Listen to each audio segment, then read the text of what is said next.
Are you choosing between the DRV8833 and the TB6612FNG motor driver for your next project? Here's a quick comparison to help you decide. Both are dual H-bridge motor drivers, great for small DC motors and robots.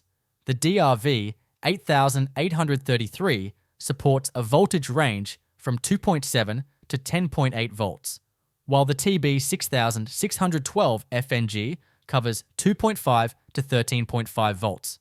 When it comes to continuous current, the DRV8833 can handle 1.5 amps per channel, and the TB6612FNG manages 1.2 amps, but with a higher peak current of up to 3.2 amps.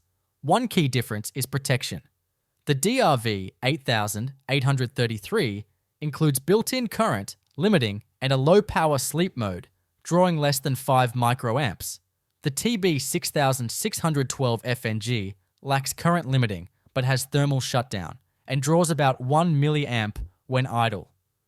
Both support braking and PWM speed control, but the DRV8833 is ideal if you're working with batteries or need built-in motor protection. On the other hand, if your project requires a slightly higher voltage or short bursts of power, the TB6612FNG could be a better fit. In the end, both are great choices. It just depends on your specific needs.